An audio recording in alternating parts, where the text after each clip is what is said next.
Hey guys, what's up? Welcome back to my channel, and today I am back with a new video, and this is part 4 to what if Naruto was the 10 tails Jinchuriki. And before we start, guys, I really have to apologize about not uploading for so long, and this was because I had to prepare for my school examinations, and I also had a bunch of assignments that I had to do for school, and it was pretty hectic. So I took a little break, and I would have informed you guys, but then I kind of forgot. Sorry about that, and sorry to keep you waiting. And to compensate for that, I'm going to upload 3 parts in a row today, and it's going to be part 4, part 5, and part 6, and they're going to premiere in a continuous, what do you call it? Anyways, what I mean is, first part 4 is going to premiere, then right after part 4 finishes, part 5 is going to start, then right after part 5, part 6 is going to premiere. Alright, so let's get started right with the, where we left off. So we left off in part 3 with um, Naruto's family adopting Sasuke, and so basically Sasuke was just welcomed into their family and all that stuff. So after that, um, we see the next day when Naruto was training Sasuke, and he was like, Sasuke, one thing I want to do before I continue training you. Do you believe that Uchihas are superior to everyone else? And Sasuke was like, obviously. And Naruto slapped him, and he was like, what do you do that for? And Naruto was like, that's the kind of attitude that's going to get you killed. And Sasuke was like, but it's true. And Naruto was like, who said that? And Sasuke was like, it was taught to all members of a clan. And Naruto was like, no offense, Sasuke, but did you see where that attitude brought them? The only person in your clan that didn't think that way was Itachi, and he turned out to be strong enough to destroy the entire clan. And Sasuke cringed when Naruto brought up his clan again, and Sasuke was like, I understand that, but still, the Sharingan is the most it's the best Kekkei Genkai, and the Uchiha clan is the strongest. And Naruto was like, again, that's the kind of attitude that's going to get you killed, Sasuke. You're over reliant on your Kekkei Genkai. And Sasuke was like, what do you mean? And Naruto was like, the Sharingan is definitely a strong tool, and you should use it by all means to aid you in battle. However, if you become over reliant on the Sharingan, what will happen if your eyes suddenly get blinded, or worse, what if they get taken away? How would you even defend yourself? And Sasuke was like, um, and Naruto was like, this is what I'm saying, you're over reliant on your Sharingan. The Sharingan is a great strength to the Uchihas, but it's also an equally great weakness, because you train your Sharingan too much and you don't focus on any other aspect of your shinobi skills. And Sasuke was like, where are you getting at? And Naruto was like, you should learn to accept knowledge from places other than the Uchiha clan, and you should learn things other than what you can do with your Sharingan. And Sasuke was like, but why? And Naruto was like, Sasuke, damn it, I already told you why. And the Uchiha clan wasn't superior to any other clan. It was just the same as any other clan. The Uchiha clan has an immense problem with pride. They're always too prideful, and it always gets them killed. And Sasuke was like, so what am I supposed to do? And Naruto was like, show respect to others who deserve it, and don't keep talking about how you're great because you're from the Uchiha clan. No one gives a shit about that in real life. Do you think that an enemy who's stronger than you will spare you just because you're an Uchiha? No, they won't. Most likely they will just steal your eyes and cultivate you for breeding stock so that they can get the Sharingan in their own village. And Sasuke was absolutely shocked that Naruto was talking like this, and yeah, he was like, alright, I understand, so what would you have me do? And Naruto was like, from today onwards, we'll train your skills other than your Sharingan, so that you can only use the Sharingan as a last resort. And Sasuke was like, all right, that definitely will help me. And Naruto's like, good, now your head is finally coming out of your asshole. And Sasuke was like, hey. And Naruto was like, well, it's true, you had a stick shoved so deep up your ass that it came up to your throat. And Sasuke just was like, why you? And Naruto was like, well, don't blame me. It's good that I got you out of that way of thinking. And Sasuke just sighed and he was like, all right then. And so basically they started training, and afterwards, Naruto made this little campfire in his backyard, in his family's home's backyard, and they started, roasting their lunch over it, and they're just having a discussion, and Kushina came bursting out of the house, and she was like, "What happened to all the tomatoes?" And and Sasuke looked at her guiltily with a face full of tomato juice and tomatoes roasting his over the flame, and Kushina was like, "Oh, Sasuke, I didn't realize you like tomatoes that much." And Sasuke was like, "I'm sorry." And Kushina was like, "Nonsense! You're part of the family now. You'll be treated as such." And Sasuke was grateful for this, and Kushina was like, "I'll just have to buy more tomatoes next time." And you know, uh, and Naruto just laughed, and anyways, a few days later, Menma's team, Kushina, Menma, Meiko, and Sai, they got called for a mission, and Minato was like, well, let's see, what do we have here?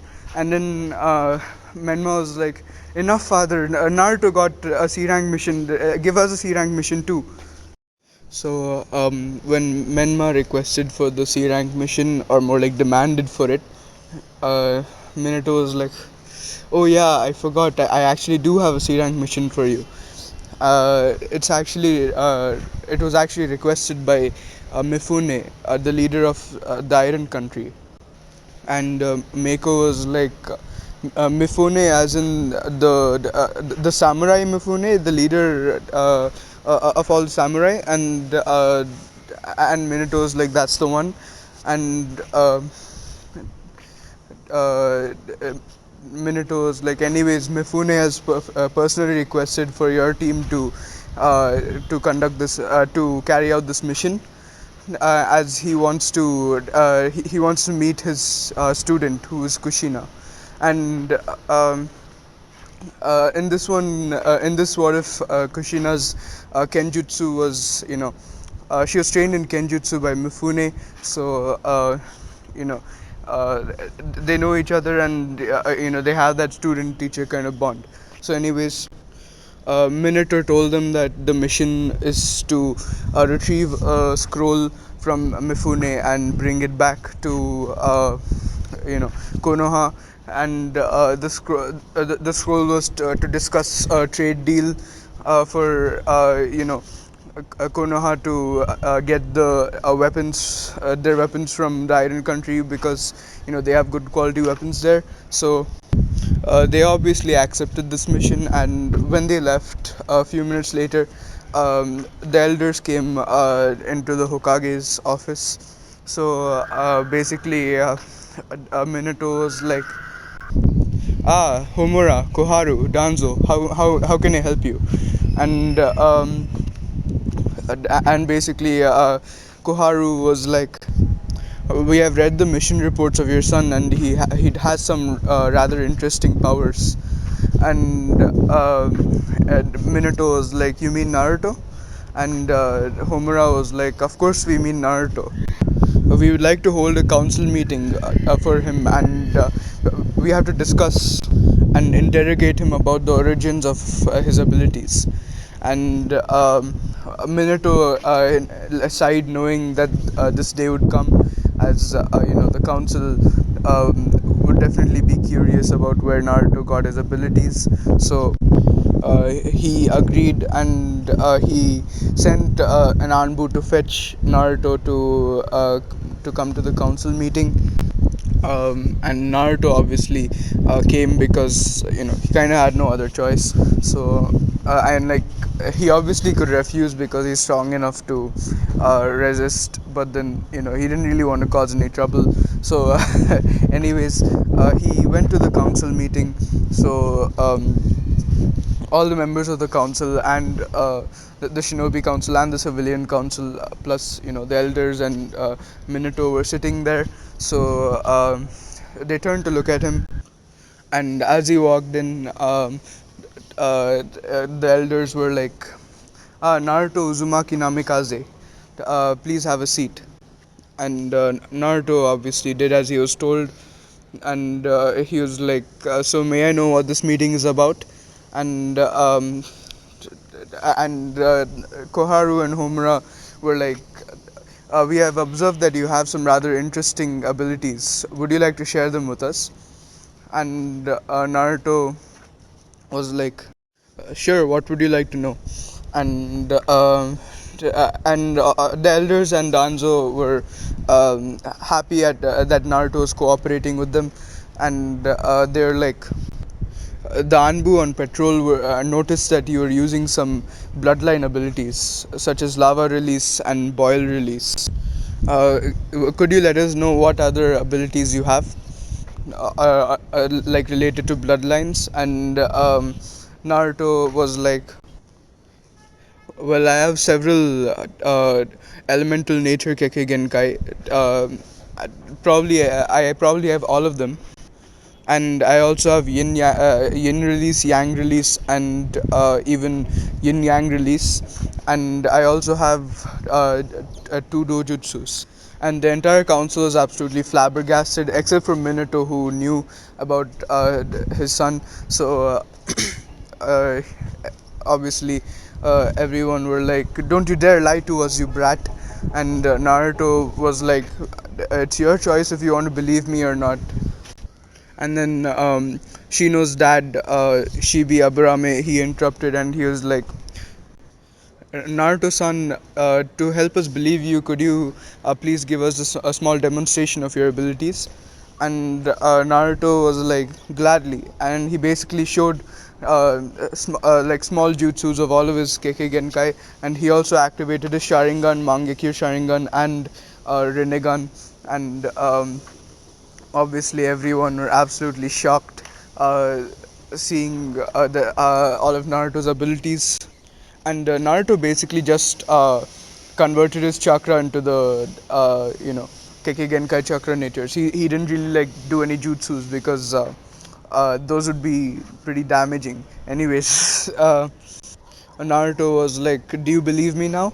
And Danzo started speaking, and he was like, "Yes, Mr. Sorry, yes, Naruto, we believe you, but may I know how you have gotten these abilities?" And Naruto was like, Naruto turned to his father, and his father just gave him a discreet nod, saying that it would be okay. Because he knew that Naruto could handle himself against anything that Naruto does. Sorry, not anything that Naruto does, anything that Danzo does. Anyways, Naruto nodded and he was like, "Well, I'm actually a Jinchuriki." And Danzo, his eyes widened when Naruto said this, and Danzo was like, "Don't lie to us. All the Jinchurikis are accounted for, and we know each of the respective tail beasts. And now you show up claiming that you're a Jinchuriki." And Naruto was like, "Well, it's true. It's actually an unknown tail beast called the Ten Tails." And Danzo is absolutely shitting himself at this because um, you know, by basic logic, the Ten Tails would be stronger than the Nine Tails, at least in the amount of chakra it possesses. So Danzo was like, if I can get this kid to join Root, my mission to conquer Konoha will definitely succeed, and Konoha will become the strongest village. All villages will bow down to it in fear. and he basically is thinking along these lines, and Naruto and Danzo was like, I have a question. How has this unknown tail beast has managed to hide from us all these years? It's not that easy for something that big. And Naruto was like, well, it was sealed into me by my kidnappers, so I wouldn't know. Danzo just nodded at this, and he was like, Lord Hokage, may I make a proposition? And Minato's eyes narrowed because he knew that whatever Danzo was proposing, it wouldn't be good. So of course he wanted to hear him out first though. So anyways, Minato was like, yes, let's hear it. And Danzo was like, if this kid has so many bloodlines, they might be inherited by his children. We must put him under the CRA Act. Sorry, I meant the CRA, but anyways, because it's Clan Restoration Act, so it would be Clan Restoration Act if I said that. Anyways, Danzo's like, we must put him in under the CRA, and Naruto was like, excuse me, what is the CRA? And Danzo was like, it's one of the policies that was instated by the second Hokage. If a clan was on the verge of dying out, or if a Kekkei Genkai was on the verge of dying out, then the last individual or individuals of that particular clan or bloodline limit would need to have five or more wives or husbands to bear their children. Or if the shinobi in question is a woman, uh, her husbands would have to continuously impregnate her in order for the bloodlines to be passed on to the next generation. And hearing this, Naruto was like, I refuse. And Danzo was like, listen here, brat, this is not something which you can refuse. Once you die, you take all your abilities with you, and if you don't pass them to the next generation, Konoha cannot become stronger with the help of your powers. And Naruto was like, that's the thing, Lord Danzo. Me having the ten tails inside me makes me immortal, and as long as the ten tails isn't forcefully ripped out of me, my abilities will not die out. And Danzo was absolutely flabbergasted with this, and he was like, how do you know this? And Naruto was like, well, it's part of the abilities that come with the ten tails. And Danzo was like, and how do you know? And Naruto was like, well, she told me. And Danzo was like, wait, she? And Naruto was like, well, she has a soul, and her name is Suki, meaning moon. And how the ability works is that once a person reaches their prime, they will stop aging, as the ten tails Jinchuriki is only capable of gaining power, but once they reach their maximum potential, they cannot become weaker because of aging. And Danzo was absolutely shocked, and everyone else was also pretty shocked, knowing that Naruto would basically live forever. And Tsume, who's Kiba's mom, actually let out a low whistle at this, and then Shikaku spoke up, Shikamaru's dad. So he was like, well, that's a pretty bleak future for you, if you ask me. And Naruto was like, yes, I understand, and I've come to terms with the fact that everyone I care about will die as I live on. And Shikaku nodded, and all of them were kind of like feeling bad for Naruto because of this. But anyways, they got over it. But Danzo had another proposition, and he was like, Lord Hokage, if I may. And Minato was like, what is it this time, Danzo? And he was like, I believe that Naruto should join a root organization. He'll be trained very well, and he'll be able to assist Konoha and become Konoha's most powerful tool. And Minato frowned when Danzo was saying this, and Naruto also inwardly frowned, but he didn't let anything show on his face. uh, and he was like, I refuse. And Danzo was like, this isn't your decision to make, you brat. And Naruto was like, The reason I refuse is because your organization has nothing to teach me. And Danzo raised his eyebrow as though he was waiting for an explanation about this. And Naruto was like, I already know every ninjutsu, genjutsu, and taijutsu style, including with Kekkei Genkai and Kekkei Mora. This is thanks to the Ten Tails, who is aware of everything that happens throughout the universe, coupled with the six path senjutsu powers that she grants me, which allow me to have a universal understanding. And he continued explaining, and he was like, currently, I'm continuing my training in Fuinjutsu and Kenjutsu. I also know all forbidden jutsus. So, along with my Fuinjutsu and Kenjutsu training, the only thing I have to continue training in is in my physical abilities, such as my strength, speed, and endurance. And these will only mature as I reach my prime. So, any training conducted by you or your root organization will not be of any benefit to me. And Danzo frowned at this, and he was like, impossible, you're lying. And Naruto was like, as I have proven several times before in this meeting, I am only speaking the truth, since I have no reason to lie to any of you.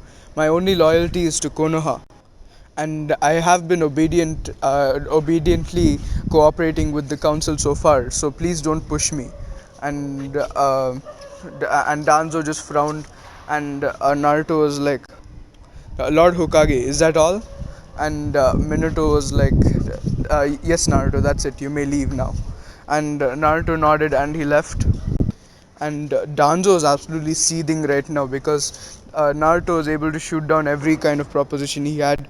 And he went back to his underground headquarters and he was like, Naruto, no matter what you say, uh, know this: one day you will be a fine tool for Konoha. And he just said that like to himself, like to the air, like people like look at the sky and like say whatever message they have to say to people, right? Like Danzo was basically saying it like that, but he was saying it like more angrily because he is Danzo. So, anyways, meanwhile, while all of this was happening, um, there were two masked and hooded figures in the forests of death, and they were having a discussion. And so basically, one of them was like, according to the intel I have, the Hokage's wife and two of his children are headed on a mission to Iron Country right now. And these are actually Iwa spies, like from the Stone Village, uh, because Onoki was desperately trying to get back at Minato for destroying such a large portion of his shinobi force. So they were exchanging their information. So, anyways, the other masked and hooded figure said, "Alright then, the Tsuchikage will be hearing of this." So he went to inform his Tsuchikage. So after this happened, the next day, Naruto was training Sasuke in how to use his Sharingan, and then he sensed a presence behind a tree that was nearby. So he was like, "You can come out now." And Sasuke looked confused, about what he meant, and this was until he saw uh, a blue-haired, white-eyed girl come from behind the tree, and Naruto was like, "Hinata, what are you doing here?" And Hinata slowly mumbled something, and Naruto basically went up to her and he was like, "Sorry, I didn't catch you. What was that?" And Hinata was like, I was watching you guys train." And Naruto was like, "Well, you don't have to hide behind the tree. You can join us." And Hinata was like, "Really?" And Naruto was like, "Of course, we're friends, aren't we? All you have to do is ask." And Hinata, she blushed and smiled, and she was like, you're very strong, Naruto. Can you train me as well?" And Naruto was like, "Well, Hinata, I can't really use the Gentle Fist to its fullest potential because I don't have the Byakugan. However, I know how to send chakra pulses to target some common points in the chakra pathways that everyone has, and some internal organs, as I know the anatomy of humans very well. So I can give you a little bit of training in that, and as well, and I can also train you in a little bit of ninjutsu. Is that all right with you? And Hinata was so happy that she threw her arms around Naruto, and Naruto, kind of blushed at this, and Hinata immediately backed away, and she was like, "Sorry, Naruto-kun." And Naruto was like, "It's alright, Hinata. It's actually kind of nice." And Hinata blushed, and she was like, "Oh." And Naruto was like, "Anyways, let's get started with your training." And Sasuke was like, "What about me?" And Naruto was like, "What are shadow clones for, Sasuke?" And he just smirked and did a hand sign, and he made a shadow clone to help Sasuke. So Sasuke was like, "Why can't you train me? Why does your shadow clone have to train me?" Oh, with the training, and Naruto was like, "Oh, with the training we're doing right now, Sasuke, it doesn't really matter whether I train you or my shadow clone does. The result will still be the same." And Sasuke just nodded at this, and he was like, and Naruto started training Hinata. He basically first found out her chakra natures and saw that she has three, which were water, wind, and lightning. And he had a spar with her, and he saw that Hinata was pretty like mediocre in using the gentle fist, and he was like, I wonder why it's like this. And he was like, "Ah, I see. She the gentle fist is normally meant for earth release users, but Hinata doesn't have earth release. Her strongest chakra nature is water release. So the rigid stance of the gentle fist doesn't suit her."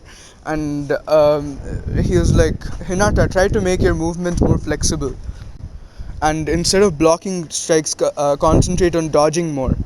And with Naruto's tips, Hinata's gentle fist drastically improved, and she was well on her way to creating a new style in the gentle fist.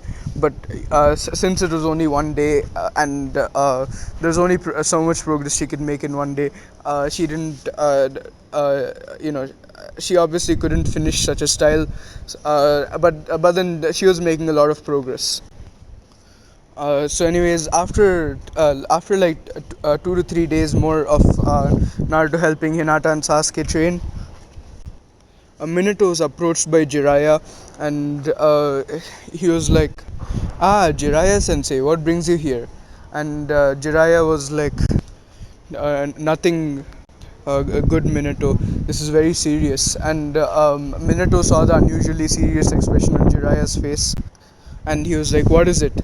And Jiraiya was like, "Well, I asked the toads about this tail beast that your son calls the Ten Tails." And Minato was like, "Oh, so what's so bad about it?"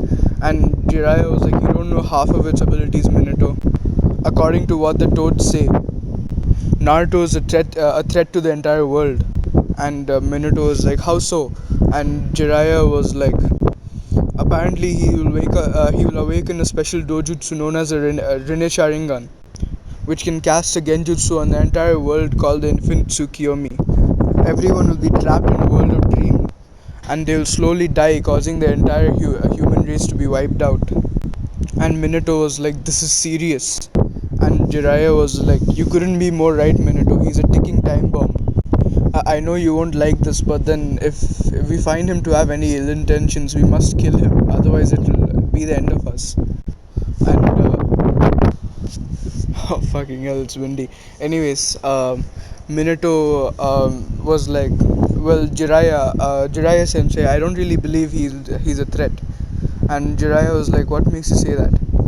And Minato was like, "Well, if he had the ability to cast this genjutsu on us, then he would have already done it if he wanted to." And Jiraiya was like, "You have a fair point, Minato. But still, it's better to stay on your guard." So, anyways, Minato just nodded, and Jiraiya went away. And as soon as he went away, a shinobi, like a random Chunin, basically burst into the Hokage's office. "Lord Hokage, Team 11 is requesting for backup. They've been kidnapped by rock ninjas." And Minato was like, "What?" And at the same time, Naruto, like while he was training Hinata, in his mind, Tsuki was like, Naruto, your mom and siblings, they're ambushed by rock ninjas. I thought they could take them, but then they were kidnapped. You have to rescue them. And Naruto was like, shit. And he also felt a tug from the flying Raijin kunai that he gave his family members in case they ever needed help. And he was like, Hinata, Sasuke, sorry, but you have to train with each other for a while. My family is in trouble. And Sasuke is like, all right, all right, go save them. They're my family as much as yours. Naruto just smiled and he teleported to his kunai, and he basically saw it lodged um, in the ground, and his family was nowhere to be seen. And he was like, "Shit, Tsuki, where'd they go?" And she was like, "Not far from here, Naruto, just 6 kilometers north."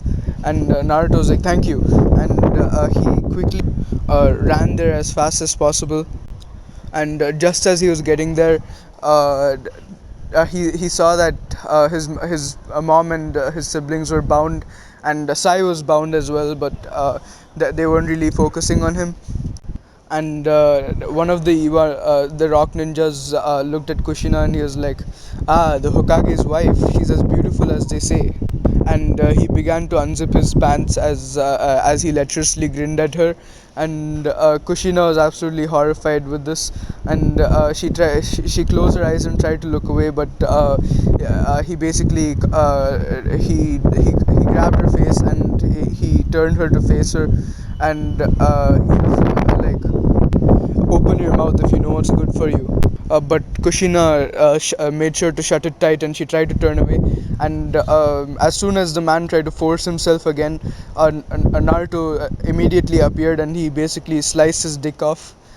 And uh, you know, the man screamed in pain, like in pure agony, and he was like, and he looked at Naruto, who was carrying a Truth Seeker Orb sword, and he was like, "How dare you! Everyone, get him!"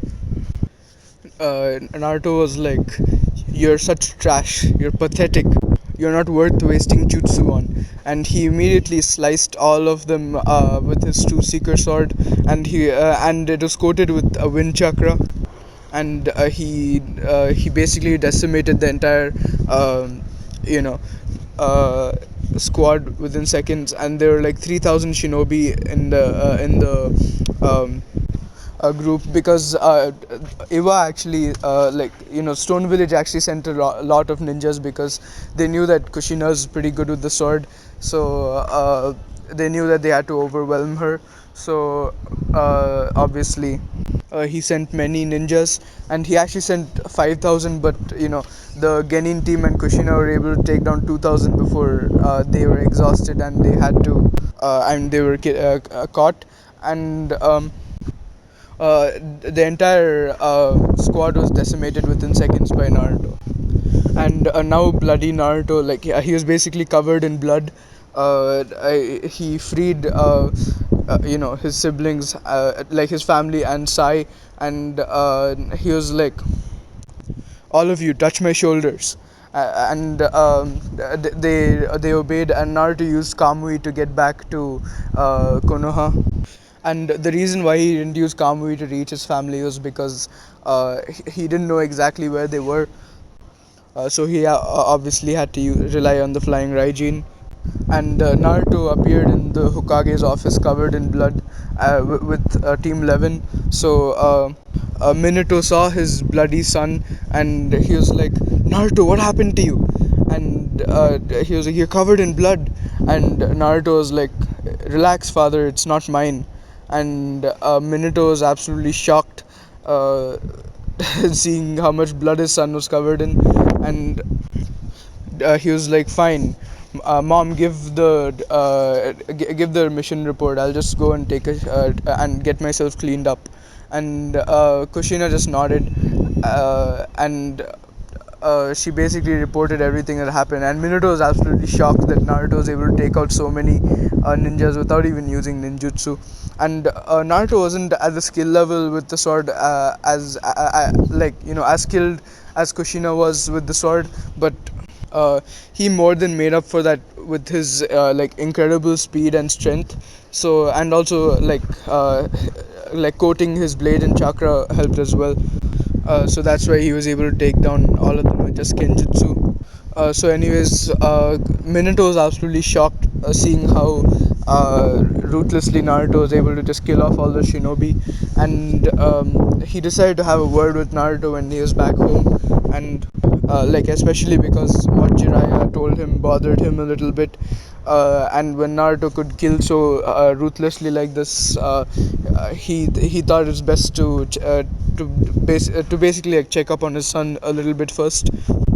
So anyways, after the mission when he did that, like Naruto obviously told him that he doesn't kill remorselessly, but then for pigs who try to force themselves on women, he doesn't show them any mercy. So Minato was proud of his son for this, but he was absolutely pissed at Iwa for like the Stone Village for almost violating his wife, and they probably would have done that to Mako as well. But he decided that the loss of 5,000 of their shinobi was good enough to get back at the Stone Village. So, anyways, he didn't pursue it further, but then he obviously lost the little respect that he had for Onoki because of this incident. So, anyways, enough with that. So now we go to the Chunin exams arc. So as of this moment, there are 2 weeks remaining until the Chunin exams start, and Minato called Naruto to Menma and Mako to his office. And by the way, Menma and Mako also made a lot of progress in their training with Naruto. So, anyways, all of them were like, "What did you call us here for, Dad?"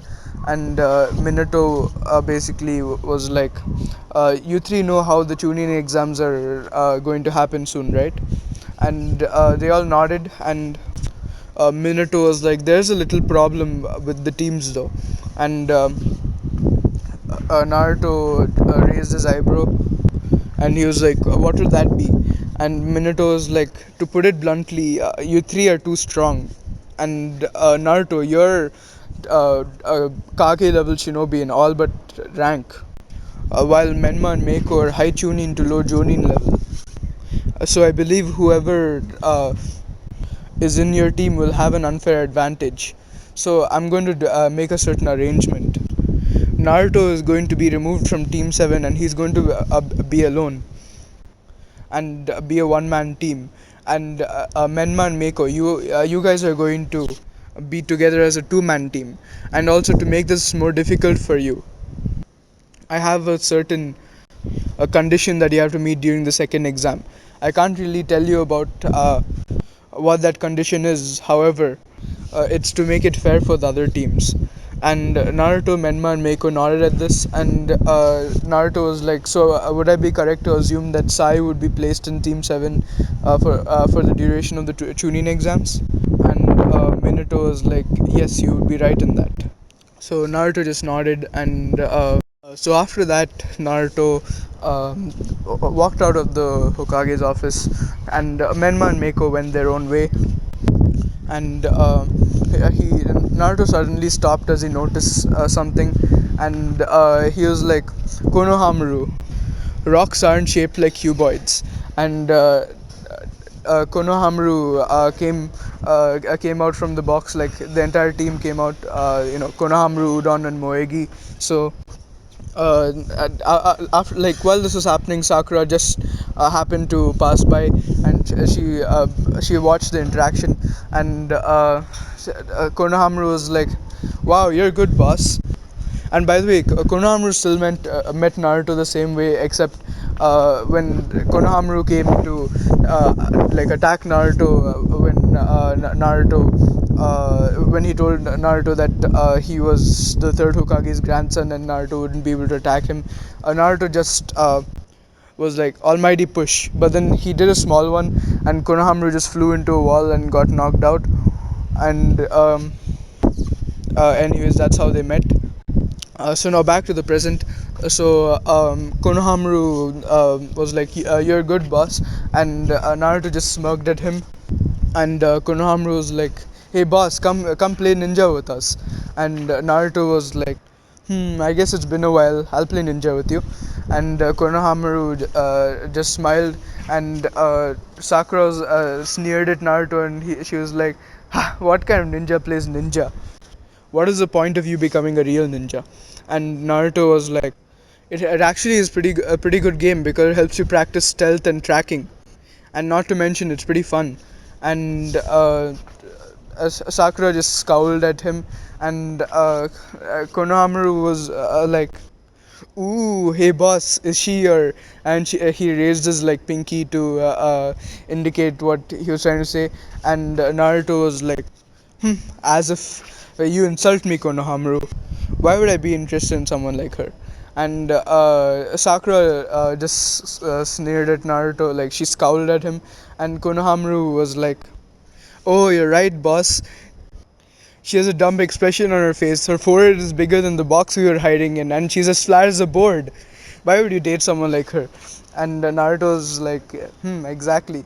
And Sakura was absolutely seething at Konohamaru, and Naruto was like, "But Konohamaru, you should learn to keep your mouth shut sometimes." And Konohamaru turned to Sakura, who was, leaking a huge amount of bloodlust at him. And Naruto was like, I suggest you take my advice and run." And Konohamaru just ran, and Sakura chased behind him.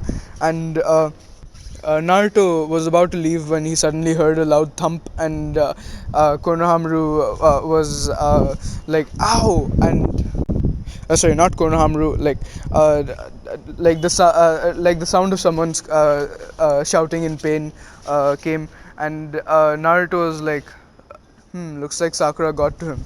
And he was like, "Wait a second, that wasn't Konohamaru." And he blitzed there to see Konohamaru being held by Kankuro, and Konohamaru was flailing his legs, trying to get free, and he was like, "Let me go, please. I'm sorry." And Kankuro was like, "That hurt you, brat. I'm going to teach you a lesson." And Temari was like, "Kankuro, you're drawing attention to us. Stop doing that." And Kankuro was like, "I'm just going to have a little fun with him. Don't worry, Temari. No one's going to mess with us." And Temari was like, "Well, your funeral." And Kankuro was like, "Get ready to meet my fist, you little brat." And Naruto was like, "Hey, you cross-dressing cat lady, drop him now." And Kankuro was like, "Shut up! How dare you call me such things?"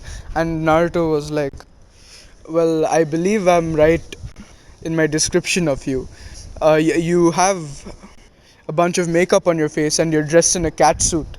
And Kankuro was like, "It's not makeup, it's war paint." And he was like, "And this is not a cat suit." And Naruto was like, "Sure, sure, keep telling yourself that. Anyways, that's the grandson of the third Hokage. If you want to start a war, sorry, if you don't want to start a war, I suggested that you let him go now." And Kankuro was like, and I'm the son of the fourth Kazekage. So what are you going to do about that, huh? You little runt." And Naruto basically blitzed to Kankuro and caught his wrist, and channeled some lightning chakra through his hand. And Kankuro was forced to drop Konohamaru while he was screaming and holding his wrist in agony. And he was like, "Ah, how dare you!" And Naruto was like, now that that's resolved, yeah, you both take your brother and leave." And Gaara was like, "Amazing, he was able to sense me from here. I was hiding my presence." And basically, Kankuro tried to attack him again, but Naruto caught his wrist, and he slammed Kankuro onto the ground, and he kneed him in the gut, knocking him out. and Temari was like Kankuro, and she ran to you know try to hit Naruto with her fan, but Naruto easily kicked her in the ribs and slammed her head into the ground to knock her out. And Gaara came out and he was like, "Why did you do that to my teammates?" And Naruto was like, "They were picking fights, so I gave them one." And Gaara was like, Gaara basically woke up Kankuro and Temari and he was like, "You both are a disgrace to our village."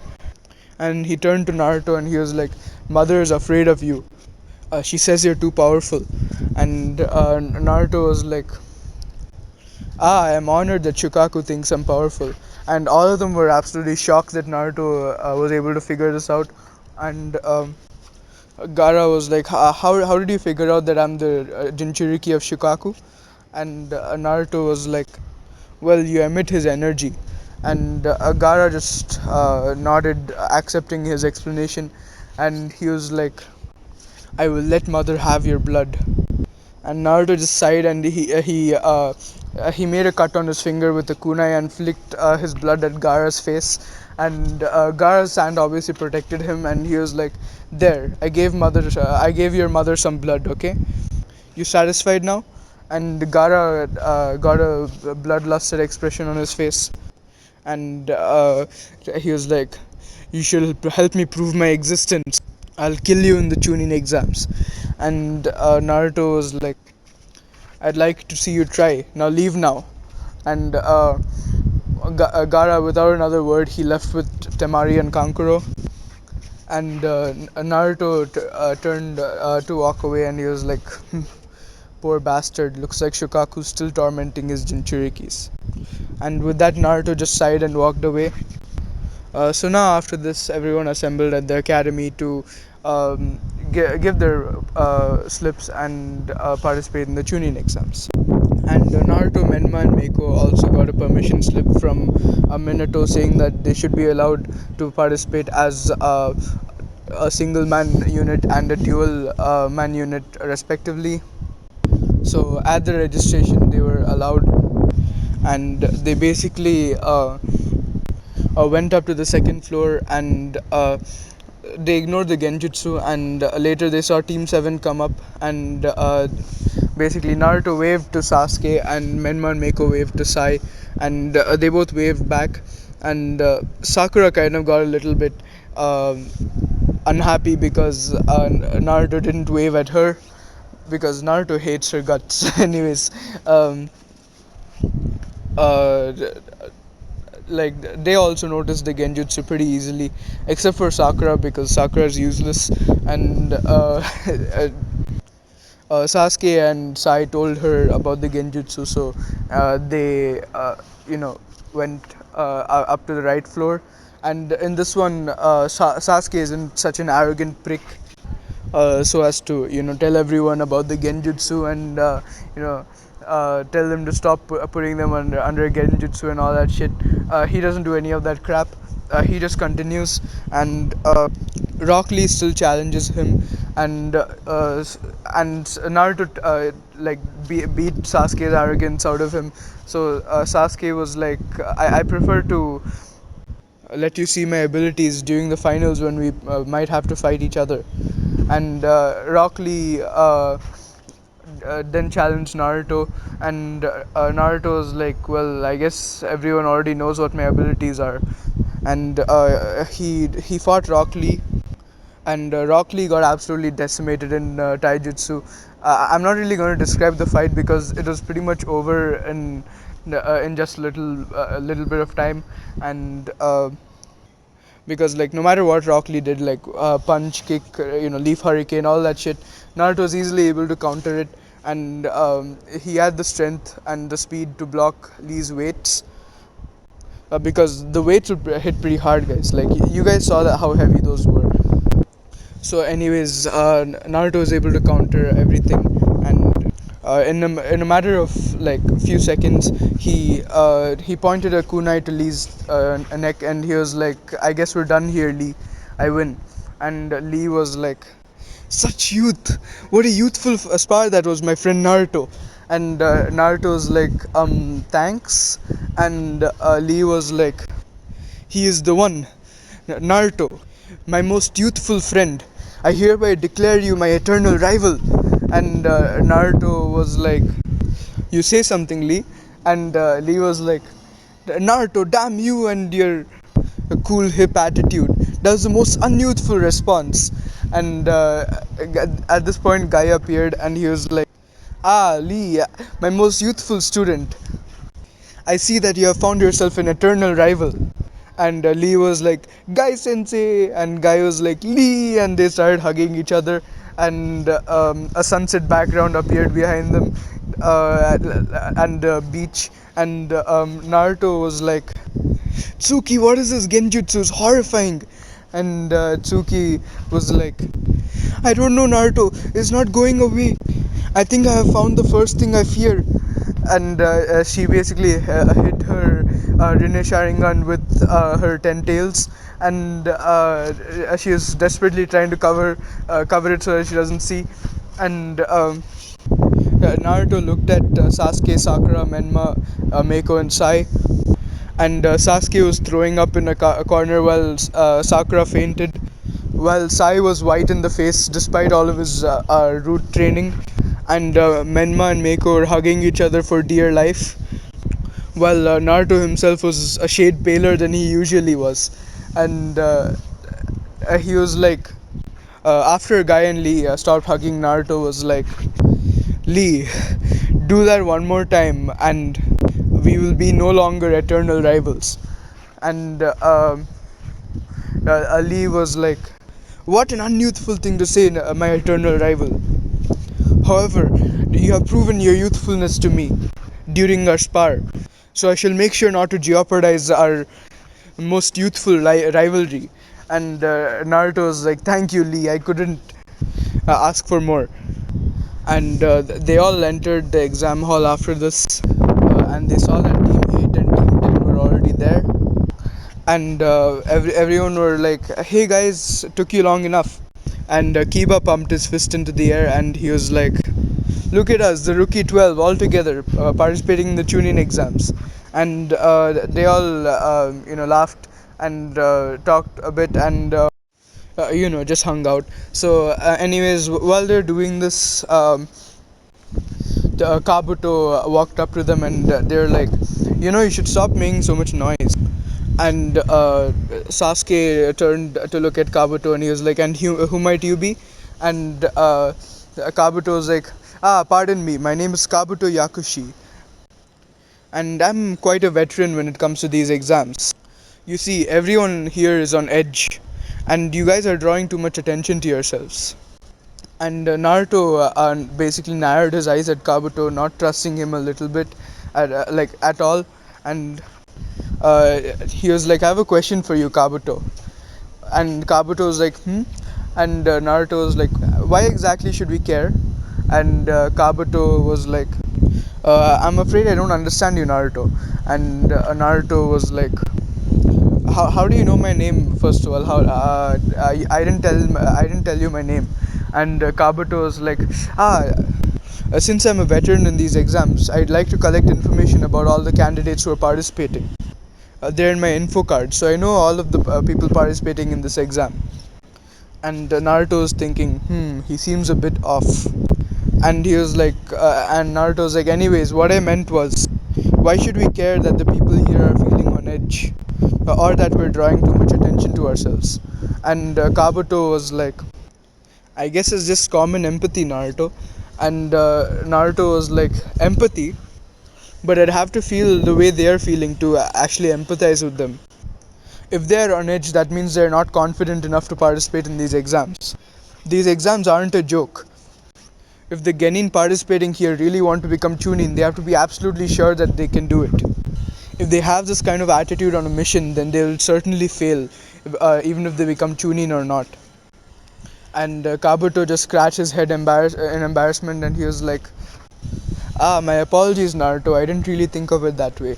And Naruto just gave him a curt nod, and he went in his mindscape and he turned to Tsuki, and he basically woke her up because she basically passed out from watching Might Guy and Lee hug like that, and he was like, Tsuki, look at that white-haired boy with glasses. Doesn't he seem a bit off to you? And Tsuki was like, oh no, this is not good, Naruto. That boy works for Orochimaru. I can literally smell the snakes, and also I was able to see when he was working with Orochimaru. And Naruto was like, you sure, Orochimaru? And then Tsuki was like, absolutely sure. And Naruto was like, well, what should he do about it? And Tsuki was like, we have to spy on him a little bit. If we accuse him without proof, it won't end up well. And Naruto was like, so we lie low for now. And Tsuki was like, yeah, we have to do that. We have no choice. And Naruto was like, all right then. And in the meantime, Kabuto was talking about his ninja info cards, and he asked everyone what information, like on who they want information, and Sasuke was the first one to speak up, and he was like, "I want to know about Neji Hyuga, Gaara of the Sand, and Naruto Uzumaki Namikaze," and Naruto was like, "Why do you want to know about me, Sasuke? I already told you everything about me." And Sasuke was like, I know, I just want to know how much he knows about you. And Naruto just smirked. And Kabuto, read the information about Neji and Gaara. And when he read the information about Naruto, he was absolutely shocked. And he was like, Orochimaru has to hear about this. Sorry, Lord Orochimaru has to hear about this. And basically, everyone was absolutely shocked when he read out Naruto's abilities, and Naruto just smirked at Kabuto. And like right after that, Ibiki came barging into the room, and he was like, "All right, brats, get to your seats now. Stop talking." And he basically explained the rules about the first exam, the written exam. Like you know what happens in the anime, right? Like yada yada yada. So he explains all that shit, and the exam starts. So when the exam starts and Naruto looks at all the questions, he notices that even though he knows how to solve them, no ordinary genin or chunin would be able to solve these kinds of questions. So there has to be some kind of trick to these to this exam. And then he sees you know people cheating and trying not to get caught. So he understands that the purpose of this exam is to cheat, and he actually thinks he basically commends Wiki for such an intelligent tactic in creating this exam, to test how skillful the Chunin hopefuls are in gathering information. So in the spirit of the exam, he decides to cheat his own way as well. So he uses ice release to do Haku's technique and make two ice mirrors, one on his lap and one above Sakura's paper, because he knows that Sakura would be the only one lame enough to know the to know all the answers, and he does too. But then he knows everything, so uh, it's kind of uh, expected that he knows. But then Sakura, she doesn't really have any real talent. She All she does is all she has is book smarts. So of course he copies off of Sakura, and he even adjusts his answers a little bit here and there, because those places are where Sakura actually got some of them wrong. So he just does that because he's a perfectionist. So anyways, he finishes the exam incredibly fast, and he does it so fast that he decides to observe all the Chunin hopefuls and find out and write down how each of them is cheating. So he basically made a table with all the student names, and and another column said method of cheating. So for Sasuke, obviously he wrote Sharingan. For Neji and Hinata's Byakugan, and Tenten and Lee were using their headbands as reflectors. So uh, he wrote all of them like that, and then he also wrote a little letter at the end. It said, "Dear Ibiki, I commend you for creating this exam, which not only puts pressure on the genin because of the difficult questions, but also has a test hidden underneath it, which tests how well our information gathering abilities are." Anyways, with that aside, I have some concerns regarding one of the Chunin hopefuls who's participating in this exam. His name is Kabuto Yakushi. He has a lot of information that he shouldn't have. He claims that all of his information came from his repeated participation in the Chunin exams. However, a lot of the Genin here are first time participants in the Chunin exams, and he should know nothing about them.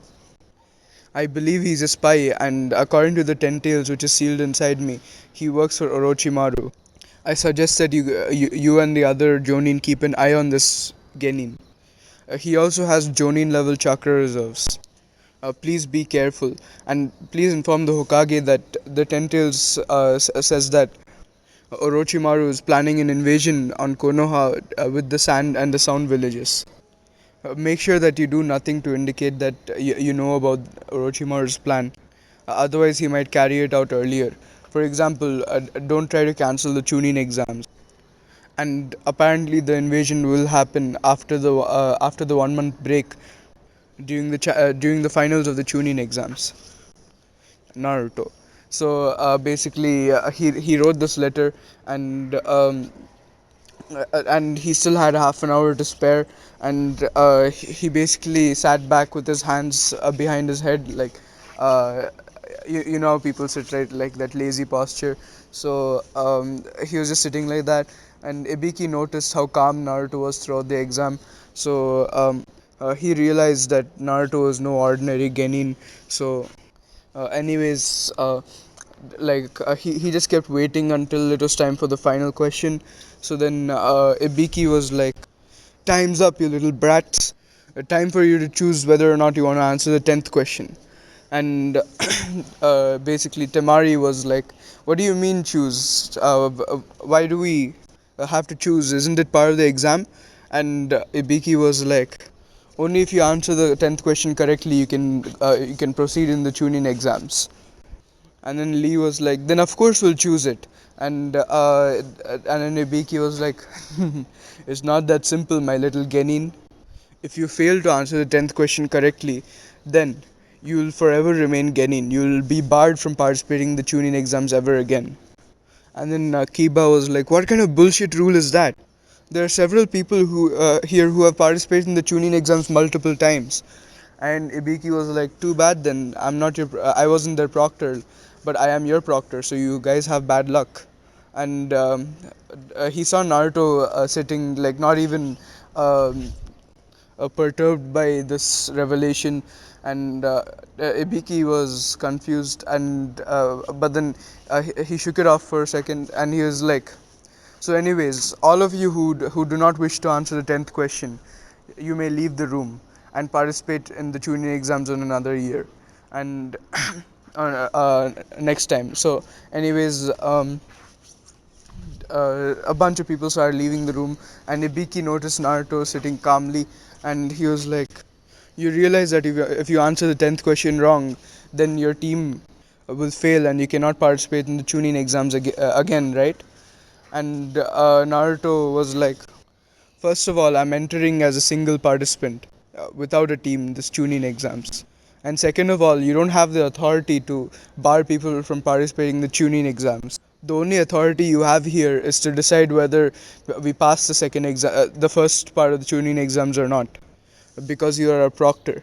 Only the Hokage has the ability to bar people from participating in the Chunin exam, and the council as well, because they make all the necessary decisions regarding ninjas. And also, you have no jurisdiction over ninjas from other villages. And also, even if you somehow did manage to get the authority to bar people from participating in the Chunin exams, people can remain genin and still become powerful and gain field promotions. The Chunin exams isn't the only way one can become a Chunin. And also, I have seen through this little test that you're giving us right now. You're trying to figure out whether we would take the risk of putting ourselves on a mission where the parameters are unknown. Am I wrong? And Ibiki noticed that the entire room, after what Naruto said, they got their confidence back, and no one was, you know, uh, like nervous or anxious or anything like that. So Ibiki was like, "Looks like you took all their fear away." Anyways, you're right. I must say you are very intelligent for a genin. And Naruto was like, "I'm a genin in name only." And Ibiki just smirked, and he was like, "Anyways, you all passed the first exam."